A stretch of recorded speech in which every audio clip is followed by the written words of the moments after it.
Hello guys, आज हम programme देखने जा रहे हैं to check whether given number Armstrong number और नॉट।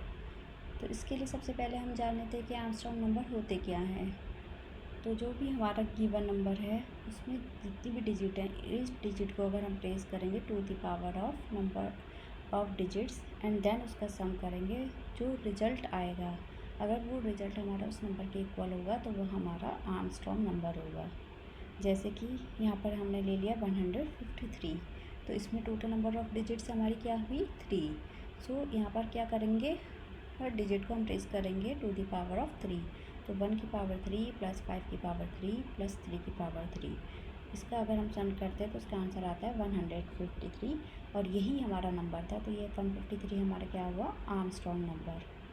अगर हम सिंगल डिजिट की बात करें, जैसे कि यहाँ पर हमने 2 ले लिया है, तो 2 की पावर 1, तो 2 की पावर 1 हमारा क्या होता है 2।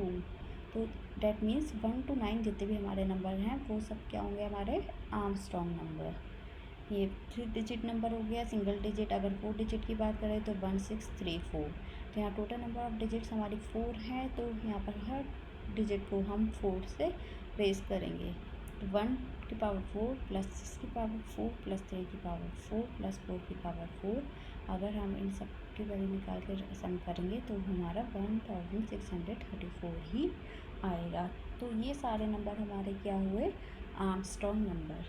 तो अब हम ये देखते हैं कि हम इसको प्रोग्राम के थ्रू कैसे कर सकते हैं। तो इसके लिए हमने क्या किया है, यहाँ पर एक फंक्शन ले लिया है आर्मस्ट्रॉन्ग एंड आर्गुमेंट में हम वो नंबर पास कर रहे हैं जिसको हमें चेक करना है कि वो नंबर आर्मस्ट्रॉन्ग नंबर है या नहीं। तो यहाँ पर भी हम सेम वही लॉजिक लगाएंगे जो हमने यहाँ पर यूज़ किया है to check whether this number is Armstrong number और नॉट। सो यहाँ पर सबसे पहले हमें ये पता होना चाहिए कि उस नंबर में टोटल नंबर ऑफ़ डिजिट्स कितनी है।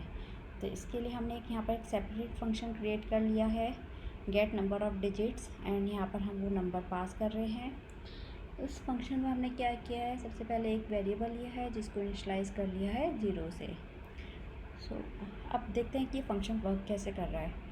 सपोज़ हम एक एग्जांपल ले लेते हैं, लेट्स सपोज 153। तो n की वैल्यू हमारी 153 है। तो यहाँ पर हमने क्या किया है, एक वाइल लूप लिया है जहाँ पर हम चेक कर रहे हैं कि वो नंबर हमारा जब तक 0 नहीं है तब तक वो वाइल लूप हमारा रन करेगा। तो यहाँ पर हमने n की वैल्यू 153 थी, तो 153 हमारा 0 के इक्वल नहीं है, तो ये हमारी कंडीशन क्या हो जाएगी, ट्रू।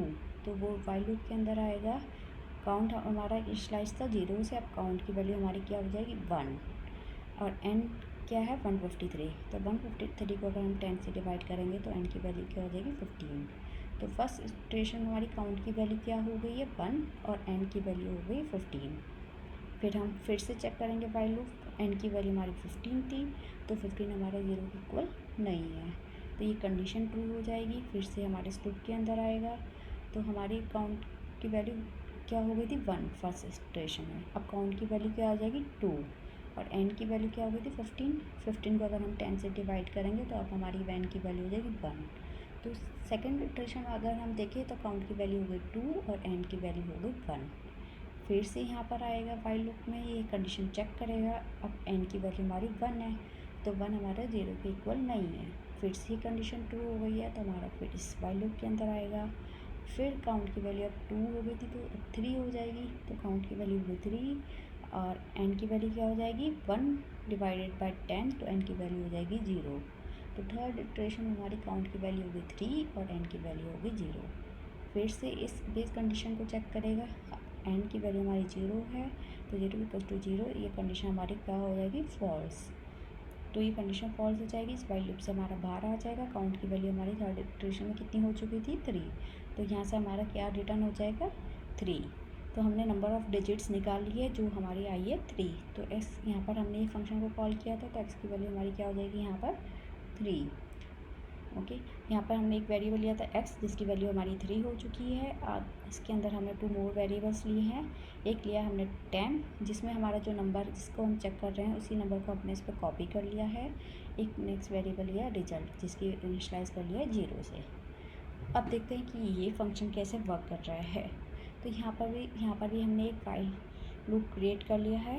वाइल लूप में सबसे पहले हमने यहाँ पर एक कंडीशन लगाई है कि 10 की वैल्यू जब तक 0 है तब तक वो लूप हमारा चलता रहेगा।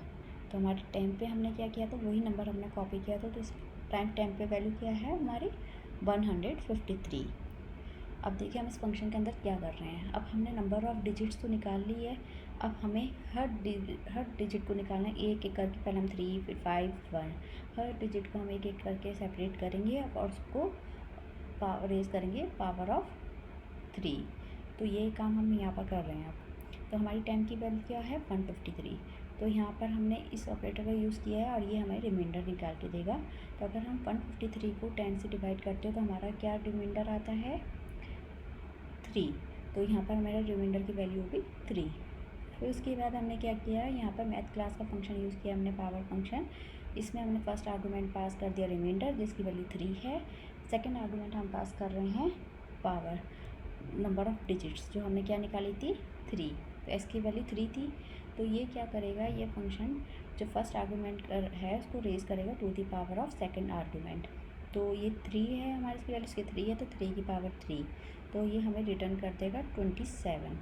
तो रिज़ल्ट की वैल्यू 0 थी, तो अब हमारे रिज़ल्ट में क्या हो जाएगा, ऐड हो जाएगा 27। अब रिज़ल्ट की वैल्यू होगी 27 और टाइम की वैल्यू हमारी 153 का थी। 153 को अगर 10 से डिवाइड करेंगे तो अब टाइम की वैल्यू होगी 15।